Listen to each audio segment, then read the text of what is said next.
Welcome to How to Talk to Kids About Anything with Dr. Robyn Silverman, a podcast loaded with practical tips, powerful scripts, personal stories, and simple steps to make even the toughest conversations easier.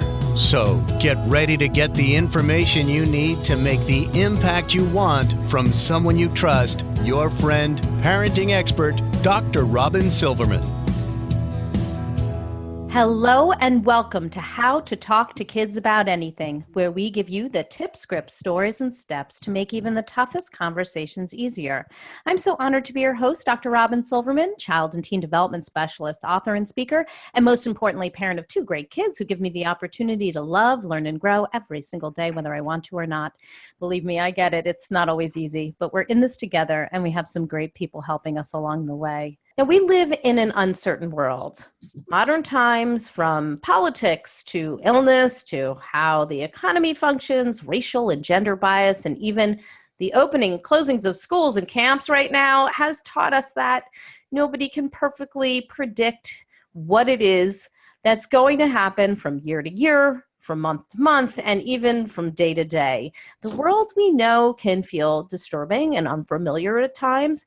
And in the wake of what feels increasingly threatening and unpredictable to parents, moms and dads are pushing their kids to excel, swooping in to rescue from all struggle, if it may give them an extra edge, and leaving the kids unprepared, fragile, and reliant on others when they are faced with challenges and adversity. And I can't forget to mention the stress and anxiety, the exhaustion, the overwhelm and distress that come in heaping portions when kids wake up to facing a future that they haven't really been prepared for and they feel ill-equipped to deal with. It's not exactly a recipe for success.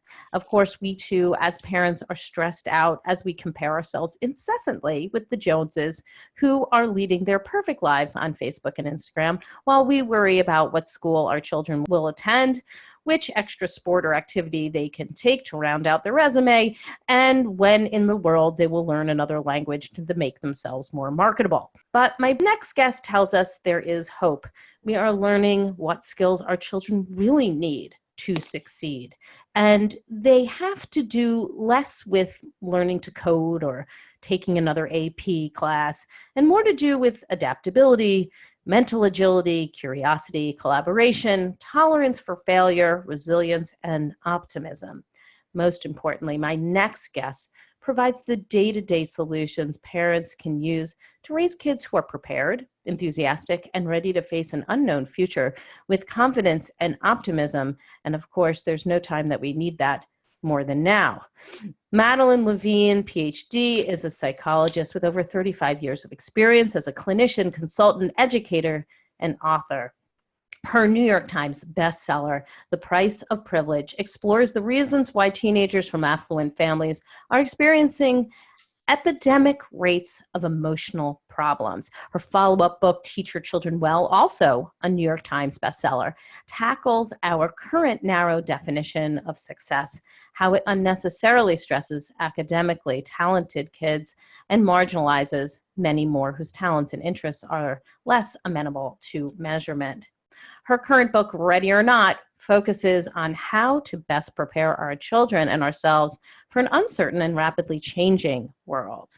Her books have been translated into multiple languages. Dr. Levine is highly sought after as a lecturer and keynote speaker for parents, educators, and business leaders, both nationally and internationally. Currently, she spends most of her time speaking to parents, educators, students, and business leaders, as well as consulting with major corporations and high net worth individuals.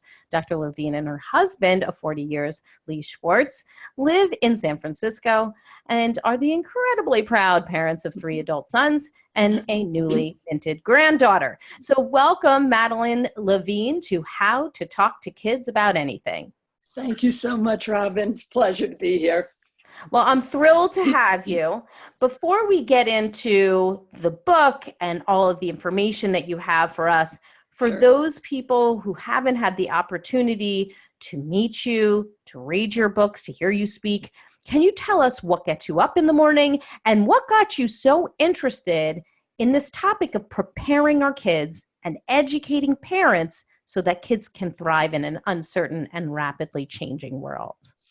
So I'm going to answer that in two parts, Robyn. What got me writing my current book, Ready or Not, and what started me on this whole trajectory. Perfect. So The Price of Privilege was actually written about 15 years ago when I was a psychologist in Marin County, right outside of San Francisco. And, you know, my training taught me how to deal with kids who looked really unhappy, depressed, anxious, or even more disordered. But that wasn't what I was seeing in my office. I mean, I was seeing some of that, but more of what I was seeing were kids who, for all the world, looked like they should be doing fine. They came from good families, usually intact families. Nobody was in jail. Nobody was drinking. You know, they were from what we have historically thought of as protective environments. And yet they came in looking miserable. And the Price of Privilege starts out with this young lady who had taken a razor and carved the word empty into her arm. And that started the book. And that young lady also started my interest in, like, what the hell is going on here? These are kids who don't on the surface look like they should be so unhappy, but they were. And then I just started talking to people around the country who were seeing the same thing, noticing that rates of, at that point, really depression more than anxiety were ticking up. And I had 3 kids of my own at home at that point. And so I was really interested in how to help these kids. Sort of the traditional way you might help a really depressed kid might be with medication and something called cognitive behavioral therapy.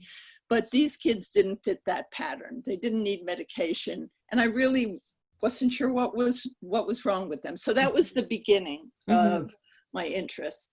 And then Ready or Not came about because I had spent, frankly, the last 15 years on the road talking about kids having a hard time, along with a whole bunch of colleagues, Michelle Borba and Wendy Mogul and Ken Ginsberg, and just, there were a whole bunch of us running around the country talking about the same problem, that these kids didn't look like they were doing well, and the data showed they weren't. And Ready or Not came out of the realization that not only had 15 years of running around the country not helped things, but that rates of mental illness and just plain old unhappiness were rising. And I wanted to know why. And it's so important, the information that you're providing. And it's so funny you mentioned Michelle Borba and Ken Ginsberg. These are people who've also been on my podcast. And it's important to get these topics out. You talk so much about anxiety in the first part of your book. And you say that most of us understand that we're living in a rapidly changing and uncertain world. This heightens our anxiety and compromises our problem-solving and decision-making skills. Then you go on to say, children's natural instinct is to avoid the thing that makes them anxious or afraid. But if they do, they can't develop courage and competency.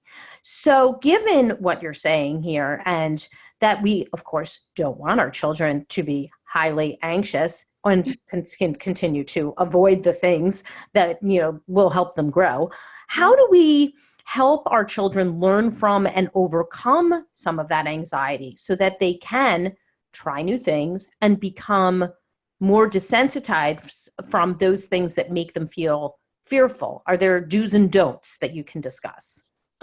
There are, and I'll get to them in a minute, but I think we have to step back just a little bit when we talk about anxiety and say, look, anxiety is partly genetic, partly environmental. We know that. Yes.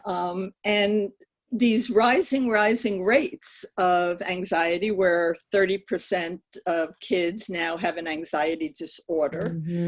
The genetics hasn't changed, right, in the 15 years since I've been looking at it.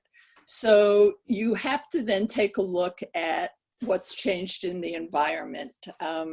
There's a saying I like: genetics loads the gun and environment pulls the trigger. Mm-hmm. Well said. Yes. Yeah. So if genetics don't change in 15 years, what exactly has happened in this culture to make kids more anxious? Yes. And I can talk about that a little bit. Yeah. What's going on here? What is the situation? And then what are we doing about it?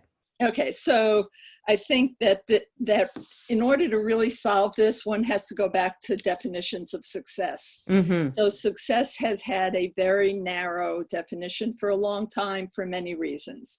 It's been about good grades. It's been about the right college. It's been about being on the select team. It's been very performance-based. And performance-based in very specific areas. We're not talking about, excelling at certain things that people are like, well, that's, not exactly the best thing to excel at. We want you to excel in this sports and in school and in these very, very narrow areas, right? Right. And, it just hits me, Robyn, when you said that. It's also in things that are public in a way. So you're exactly right. You wouldn't say, my kid is the best, I don't know, card collector, because there's nothing public about that. And you don't put a bumper sticker saying, I'm the proud parent of a marvelous card collector. But very diligent card collector. Absolutely. Right. So I never thought of that, but they're all that's like a good point. Yeah. Yeah, the kind of public-facing, measurable things that you can put on a bumper sticker. Yes, very good point, yes. Yeah, so I think as long as we had that notion, that narrow notion of success, and kind of a scarcity mentality, which was, if you get into Brown, then that's one less seat for me. If you make the team, then my kids are all millennials. And when my oldest kid was growing up, he used to tutor kids down the block because that's what you did, was you helped other kids. And now it became incredibly competitive as opposed to collaborative. And that's incredibly out of line with what people in industry, the CEOs of the exact corporations that people would like jobs in, it's exactly the opposite of what they say they're looking for. So collaboration, for example, always comes up high on the list. And I have one little anecdote I like about the shift. My husband's cousin is the head of neuroimaging at NIDA, which is a part of NIMH. So he hires a lot of scientists. And whenever I write a book, I check with him because he's so much smarter than me that I've got it right, the neuropsych part. And I asked him before Ready or Not was published whether or not there was a difference in the kinds of scientists he was hiring now versus, say, 15 years ago. And he said, absolutely. So I say, what? He said, content has gone to the bottom of the list. Now, that doesn't mean that content doesn't matter. Content always matters. You got to learn how to read and write and that stuff. But content is available at kind of the swipe of a finger now. And what you do with that content, whether you can work on a complex problem, whether you can make a mistake and get up from it, whether you can be creative with that content, whether you can collaborate around that content, all those kinds of things have risen to the top of the hiring list. Which is fascinating, given that what you talk about in the book is that we're preparing our children in this very linear way, but not for those types of skills. They're much more in predictable skills for the narrow definition of success you just outlined before. Right. But so I wasn't prescient when I wrote Preparing Our Kids to Thrive in an Uncertain World. I mean, I had no idea there was a pandemic that resulted in lockdown about 8 days after the book came out. Yes. I didn't know that at all. But what I did know from talking to people around the country and outside of my usual educators and psychologists, I felt like I knew that stuff kind of.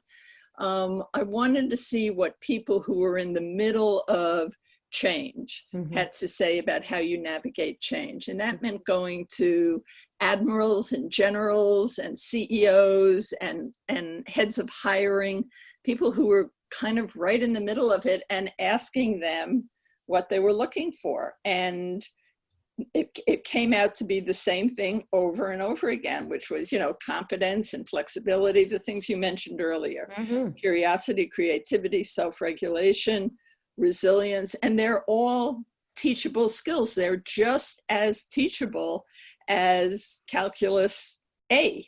But we have always considered them, quote, soft skills, and haven't devoted anywhere near the amount of time to them that we've devoted to making sure your SATs, which are now kind of out of the picture, are high. And so the book is really a call for people to understand that even before the pandemic, it was a shifting world in terms of the velocity of change.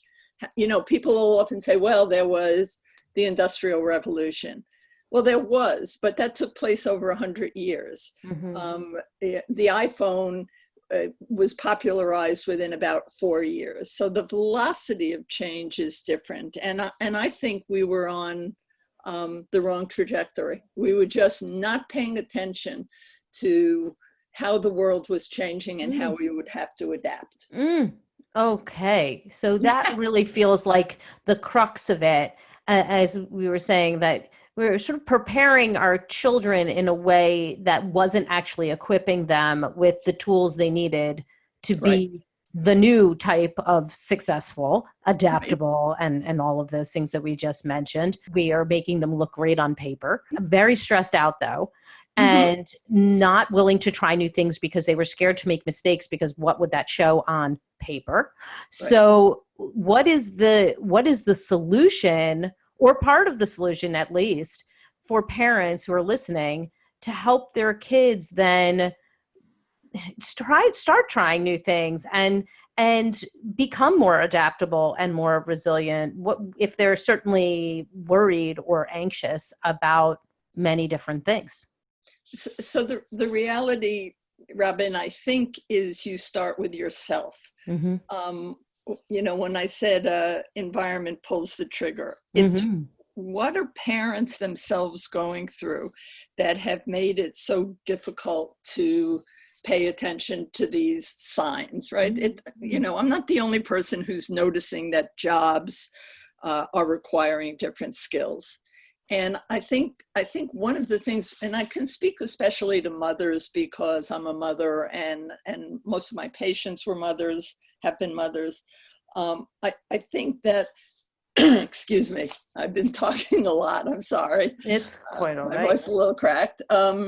I think we are incredibly anxious ourselves. So people like hearing and don't like hearing, but people are always asking me about rising rates of, for example, anxiety in kids. 1 in 3 kids, 30% the exact same rate in adults, 30%. So, we can focus on the kids, which we will in a minute, but until parents themselves understand why they're so anxious. And by the way, there are good reasons to be anxious. The incredibly bifurcated economy, which this pandemic has really highlighted. No kidding. If you weren't paying attention before, right? It really highlighted. So we had this incredibly bifurcated economy. There were winners or losers. It was a zero-sum game. Nobody wanted their kid to be a loser, of course. So they pushed and pushed in spite of, what I said or Michelle said or Ken said. We'd get a lot of head nodding and then people going back to the same thing saying, I can't afford to have my child be an experiment. They saw it as an experiment. And I would say now you can't afford not to have your child become more creative, become more adaptable, become more flexible. But experiment your child to experiment, not be an experiment, but actively to experiment. Right. Well. And so in order to have that happen, first you have to have parents who honestly buy into the fact that it's necessary and that they're going to have to take stock of their own level of anxiety. Because more than anything, kids take their cues from their parents. And, we're hearing every day now, parents have to stay calm and do structure and things like that. And that's true. That's what parents need to do. So first, I think we need parents doing some self-evaluation around their own level of anxiety and what they're worried about. Are they worried about their kids not making a living, or are they worried about what the neighbors are going to say, or are they worried about something in their own history that makes a certain kind of success valuable? That's step one. So once that's done and people are prepared to help their kids be more creative or curious or risk-taking, I think a lot of it depends on like what I'm calling dinner time conversation. Yes. What I have people who, and I believe in, they say, it's not us anymore. And there's truth to this. A lot of the kids have internalized this narrow definition of success. It's not us. We don't say you have to get great grades. We understand if a grade slips, it doesn't have to be the best college. And then I used to go and have dinner with them, just to get a real feel of what was going on in the family. And dinner time conversation was, did you see the new Tesla down the block? Or did you hear so-and-so got a job at Facebook? Or so they weren't pushing their kids, but the family culture was, these are the things we value. So that's part of why I think parents have to do some of their own work first. So given that, like, what you focus on makes a difference. And I'll give you an example from my own life. Every time I speak, so I've spoken at, I think, 300 plus schools in the country. And every time I talked, when my kids were still home, I would call them after a talk. And I would tell them what went wrong. Oh. And because if you're a speaker, something always goes wrong. Of course. You've got notes. You trip over the cord getting up on the stage. They couldn't set it up right. The sound was off. Right. They don't know presenter mode, which I can't speak without, because otherwise I wander off into something entirely different.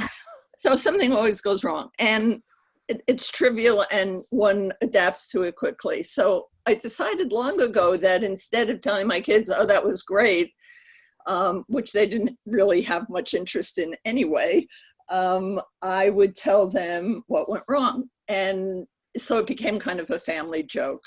And the point of it was that even when you're an adult, life is about challenge, little challenge, big challenge, and that you have the skills to overcome them. And in retrospect, I think that was a good lesson. I think my kids would agree that that was a good lesson, because kids, no matter how much your kids, you didn't say how old your children were, Robyn. Mine are almost 10 and 11.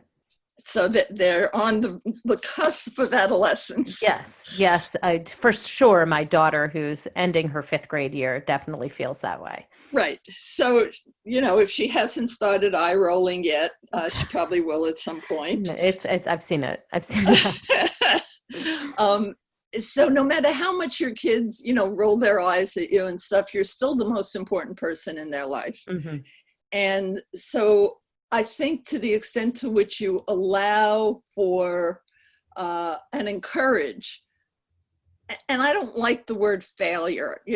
My kids are spaced apart. One husband, but they're spaced apart. And so for a long time, it was kind of like, what is it that interests you? What is it that you want to take a risk on? What is it?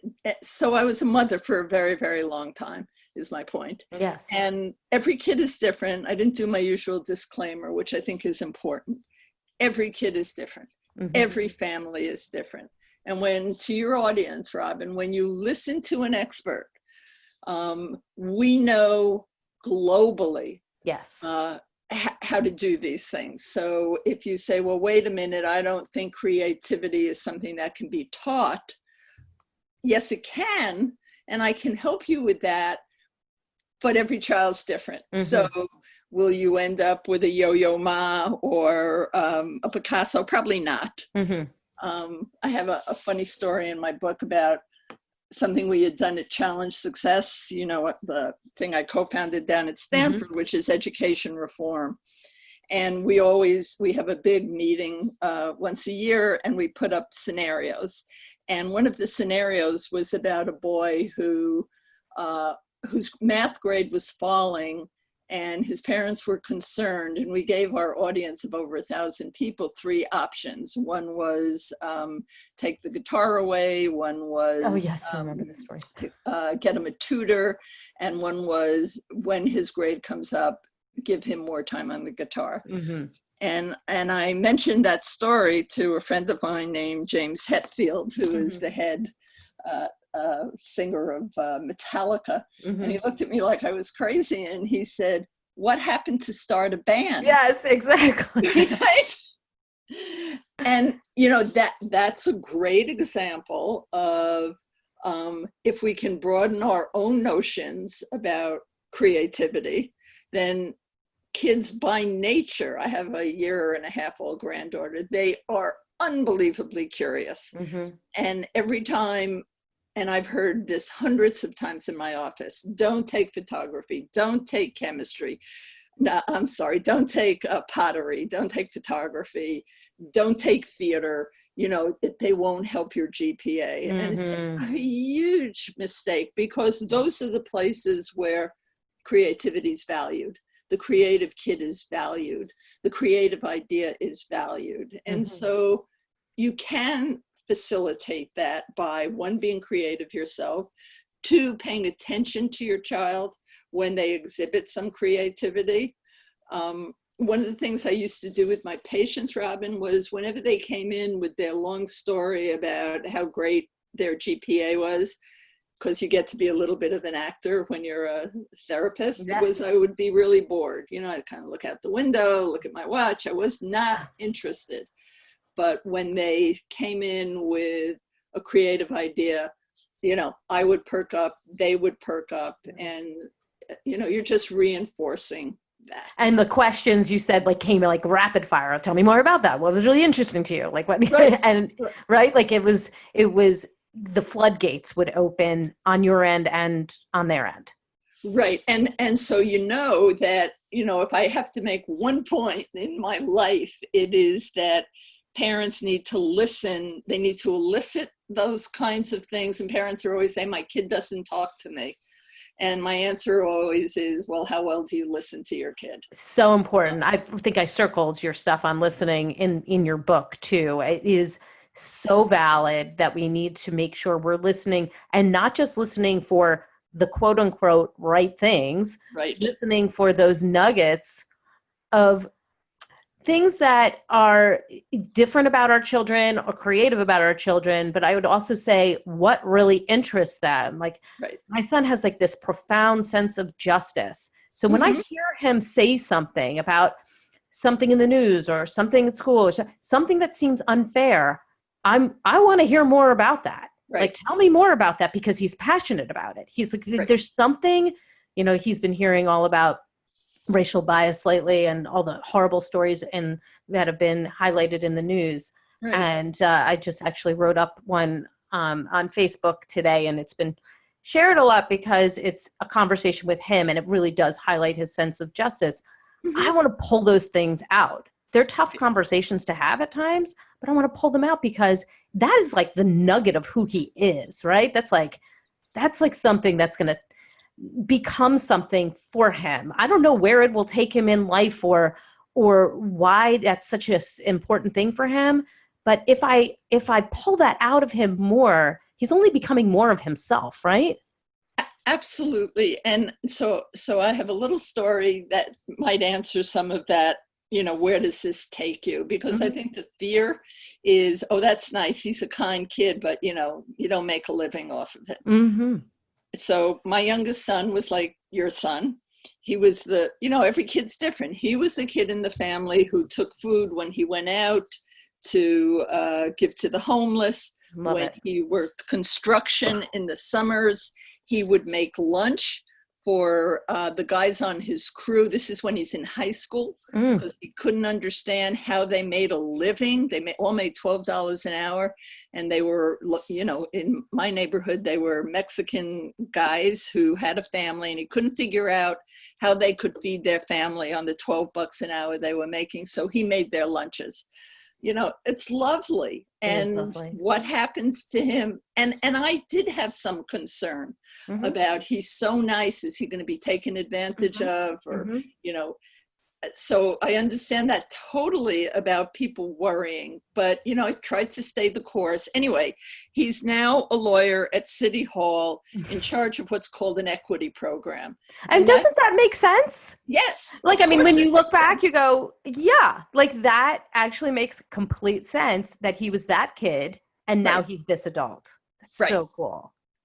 That's exactly right. And so personally, I experienced in real time the idea that these skills are critical. They're necessary. They make for better workers, better partners, better friends, better parents as your kids grow up. And I refuse to use the term soft skills. I call them foundational skills. I like that better too. That's good. Yeah, soft is like, you know, it's like a girly skill or something like that. And which is horrible in itself right there. But yes, exactly. Okay. I love all the things that you're saying. I think they're so important because you know, you're highlighting the fact that we need to model these skills. We need to be the skills, right? We need to talk out loud about the skills. We need to talk about the things that can happen and how we can overcome them and in real time. We need to broaden our notions about creativity and success and pull out those parts of our children that may not be the things that society is saying is most important, but actually, as it turns out, jobs are really showing that that is what's important, like that is what they want, even if, you know, during high school and middle school, it's like they're getting a different message. The skills that we often are dismissive of or think are, you know, of a lower importance, it really, you know, you said I was a psychologist for 35 years. It's almost 40 years. Oh, nice. One thing I've learned is that when kids become enamored of something, and I'm not talking about, you know, heroin or drugs or anything, that what they learn, it's like Hetfield's comment to me about start a band. If you can focus on it, show grit around it, in the process of learning, you absolutely will fall down. You absolutely will pick yourself up again. You will learn to self-regulate. You will learn to collaborate. All those things happen. And I have no concern about what a kid is interested in. So sometimes it's chemistry and sometimes it's ferns and plants. And the skills that kids need to learn can be learned through any of those things. So to keep it that it's only if you're, you know, if you're a chemistry nut, that's the only thing that's valuable. Really, when your kids are younger, it's the fact that they're engaged in something, that they're curious about something that matters. And that will, just like the story about my son, that will translate into a life skill. I'm convinced. I think it's amazing that you have that perspective of somebody who can look back and say, this is how it translated, because it really says so much about, you know, where we are today and being able to embrace that.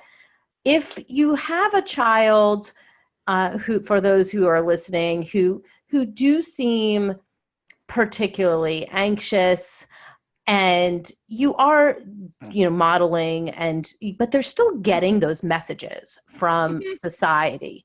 How do you help them to try new things when in school their best friend is constantly comparing, or their teacher is, you got to work harder because you got to get these good grades, or their college counselor, or whoever?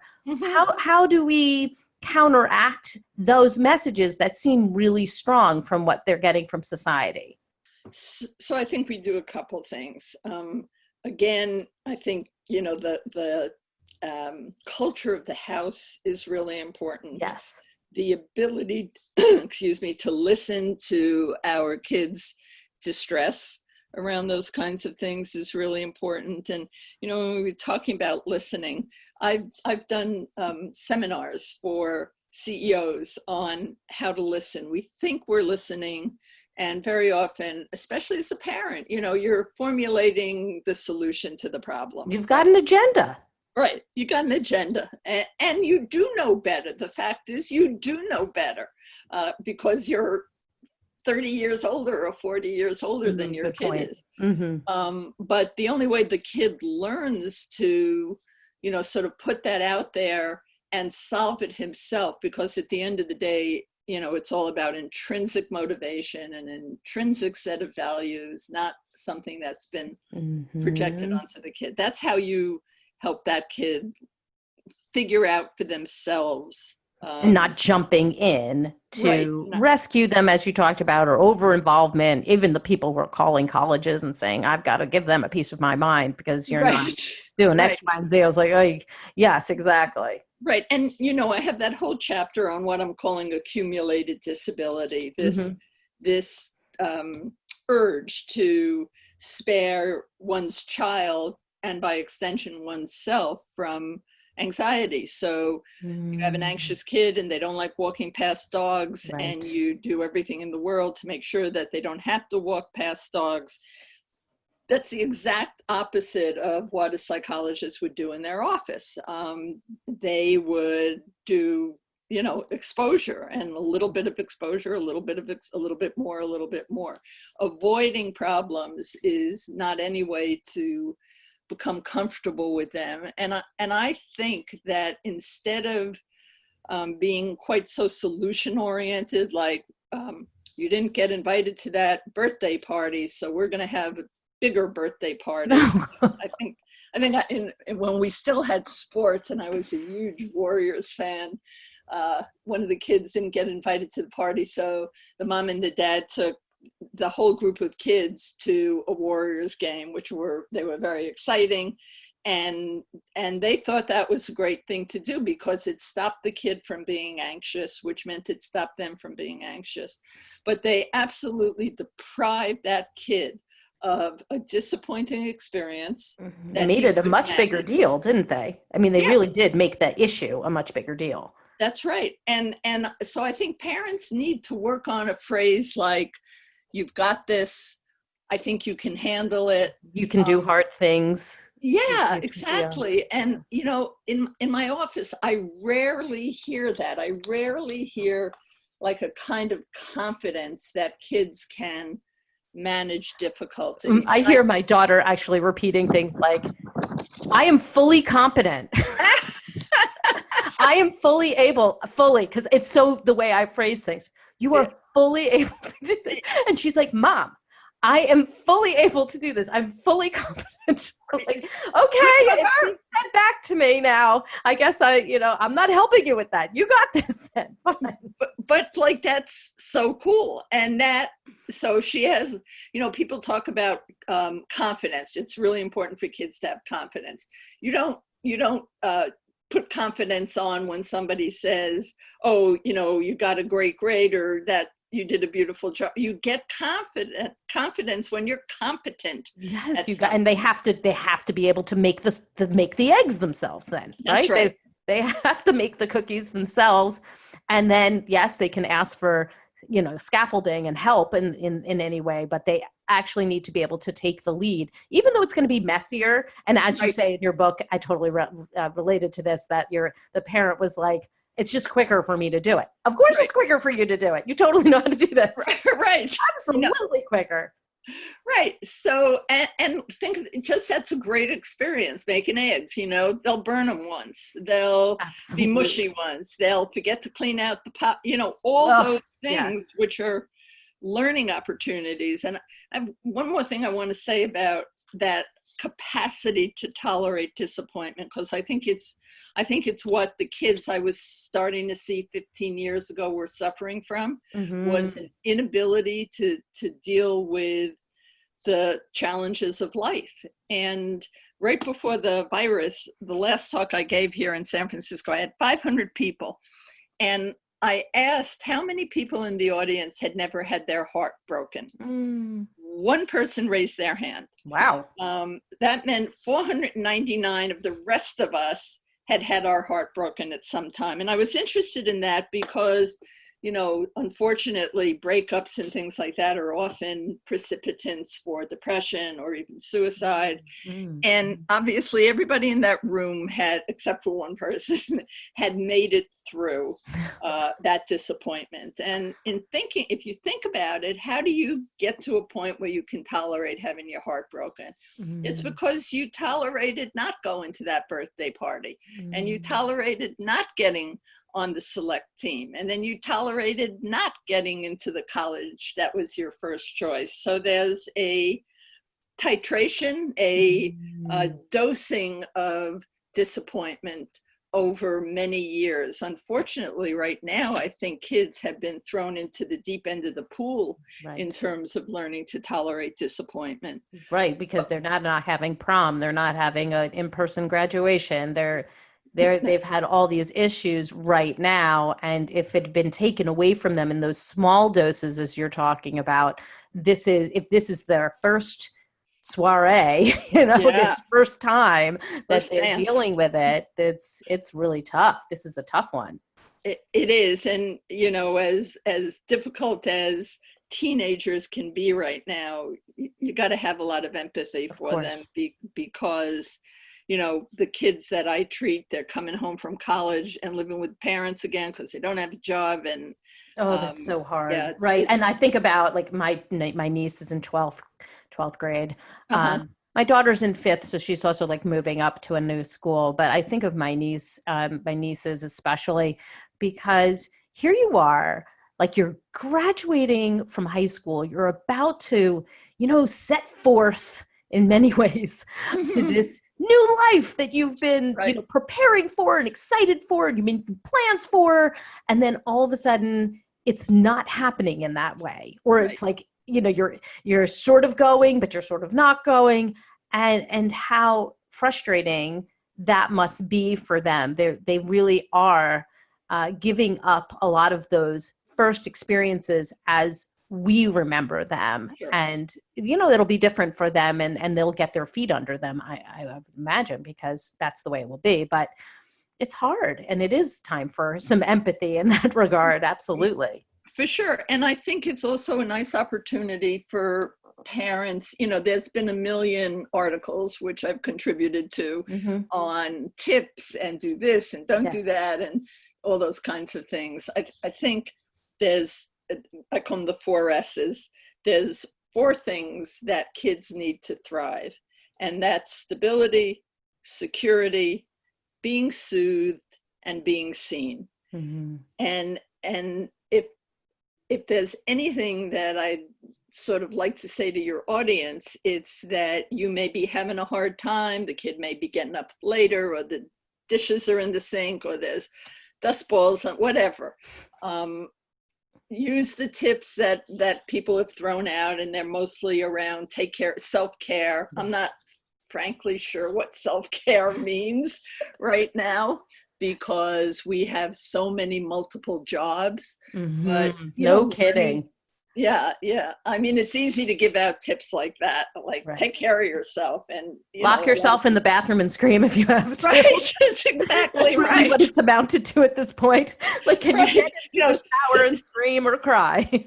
Self-care used to be like Canyon Ranch or get a massage. No, we just want to go to the bathroom by ourselves. Right. So you have to be realistic, but at the end of the day, you got to think about what the goal is here. And the goal is to come out of this with an intact family. And that means, and there's going to be fights and disagreements and all kinds of stuff. But if you do anything with your kids, it's to create an environment that feels those things: stable, secure, soothed, and seen. And the rest is, people are doing the best they can. And they are predicting a mental health crisis around the country now. Every NIMH and every organization is saying we're going to have a huge mental health crisis. Absolutely. So back to the original point of telling a kid, you can handle this. Mm-hmm. I think you do everything you can, and communicate some trust in your child's ability to handle this, just like you're going to communicate some trust in your partner or your friend. That doesn't mean you're not empathic. That doesn't mean you're not listening. You do all those things, but instead of, oh my God, it's the end of the world, I think our kids will benefit from, it's a really tough time, but as your daughter says, I'm totally capable. I'm fully capable. Yeah, I love that. Competent. I can do this. It's like, a good bumper sticker. Yes. She's mimicking me. And, sometimes when you hear your own words come out of a littler person, right, you're like, okay, I guess I have to listen to that. It's like that it is absolutely working when you say that. I believe, and I imagine you do too, from what I've read, that, when you say these things over and over again, they sort of become, family mantras, or just something you say, that it becomes their words, their script, their, what they're saying in their own heads. And so that when you're not around and they are faced with something, am I going to be able to do it? That I'm fully competent or fully capable, or, I'm able to do this, comes to their mind because I've done it in the past, and I'm okay with it if I don't do it, but I'm going to try again. That's what happens in your absence. That's the end of Ready or Not, right? That you actually have a kid who's going to succeed in life on their own terms. That's right, which are, to a large degree, some of your own terms that they've internalized. I used to, in my neighborhood, I have 3 boys in the car, right? And in my neighborhood in Kentfield, sometimes kids would be riding without a helmet on. And I used to roll that. My kids knew what was happening because they would sink down in their seats so nobody could see them, because they knew I was going to yell out, put on a helmet, or does your mom know you don't have a helmet on? And they were mortified as children. Mortified. The other day, I'm with my kid, my oldest kid, and so a kid passes by without a helmet on, and he shouts out, "Hey, buddy, get a helmet on." And so gratifying for you. Yeah, it's great. It's great. Yeah, and I think what I have, because my kids, like I said, are grown, I have the perspective and the luxury of looking backwards and saying, I can promise you that grade that your child got in social studies in the 7th grade does not matter. What matters is that your kid has a good moral compass, has good values, knows how to respect people, can make good relationships, wants to contribute. I can't say that loudly enough. I feel like you've given us your top tip, but I'm going to ask you if you have a top tip that you really want people to come away with after listening to everything that we just discussed. Is there one nugget that you really want them to come away with? Well, I think I've said a couple of them. I know you have. That's why I'm like, you kind of did it. But if you want to say it again, in soundbite fashion, go ahead. Listening, really listening, is critically important. And you can focus on your kids, but you got to focus on yourself first, because how you're doing has more to do with how your kids are doing than anything else. And kids are pretty resilient. So try practicing the phrase, "Hey, honey, I think you got this." It's a good phrase to have in your armamentarium of mother language. I think you're right. I think you're absolutely right. And of course, I tell people this, and I will say it in a moment too, when I'm finishing up this whole podcast, is, if you're looking back and you're going, oh my gosh, like, what have I done? There's always time to make some changes. Parenting provides do-overs every single day. Right. And you can forgive yourself because we all make a million mistakes, a million mistakes. Right. You, who's fabulous. Right. And that we don't want to sit there and bash ourselves. So, if you feel like you've been sending a message that you want to change, change, that's okay. You can change that message. Okay, and give us the resource of the week. Where can we go to get more information about you, your book, and the great work that you're doing? So I have my own website, and God knows if I know the name of it. I think it's Dr. Madeline Levine.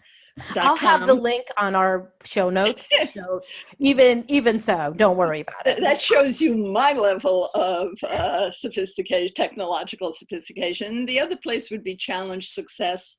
Okay. They have some terrific white papers, all research-based on mental health and on the colleges and all kinds of things. So if it's just about me, my website, and if you want broader resources around education and your kids, that's a great resource. And I also love Common Sense Media. Yes, I interviewed them too. No, I think that's a great resource. Absolutely. Yeah. I have to say, I had so much fun talking to you today. Me too. Forever. It was just so pleasant and so interesting. I think what you're bringing to light is valid and important, and things that we need to hear in order to help solve some of the issues that we're having. And I want to thank you for being on the show. My pleasure. That was so much fun. Oh, I'm so glad. It was so much fun, right? It was so much fun. And guess what, everybody? We are going to be doing a giveaway of Madeline's book, Ready or Not, Preparing Our Kids to Thrive in an Uncertain and Rapidly Changing World. And if you'll go up to Twitter or Instagram and post what the biggest nugget you are taking away from this podcast is, you will be entered in to win a copy of Ready or Not. And we are so excited about that. So thank you so much again for being on the show. I've got my takeaways, and sweet friends, I hope you have yours. Let's discuss them. Come up on Facebook and go to the Dr. Robyn Silverman page, or let's chat about it at drrobynsilverman.com or twitter.com/Dr. Robyn. I'm also on Instagram under Dr. Robyn Silverman. And if you love this podcast like I did, I hope you'll go up to iTunes and rate and review it so other people can learn about Madeline Levine's great strategies and use them in their own homes and schools. I truly appreciate it. That's all the time we have for today, my fellow parents, leaders, and educators. Thank you so much for tuning in to How to Talk to Kids About Anything. For more information on books, articles, speaking engagements, or curriculum, please visit drrobynsilverman.com. So many great podcasts are up there, and the show notes to this podcast will be up there as well. I look forward to weathering the storms and enjoying the sunny side of life together. And please remember, even on the days when you fall short, you've got this. You're here. You're getting the information you need. I know it's not easy, but never forget there's always tomorrow. Parenting is the ultimate do-over. Perhaps you heard something today where you're thinking, I did that wrong. I should have done it differently. You can always go back and try again. You can apologize. You can move through this. We are learning from our mistakes just like our children are. I see you, and I'm right there with you. And as there are moments when we doubt our know-how, our choices, and our sweet sanity, please know you're 10 times the parent you think you are. Until next time, this is Dr. Robyn Silverman with How to Talk to Kids About Anything. Please tune in again and keep connecting through conversation. See you next week. You've been listening to How to Talk to Kids About Anything with Dr. Robyn Silverman. For more information on books, articles, speaking engagements, or curriculum, please visit drrobynsilverman.com.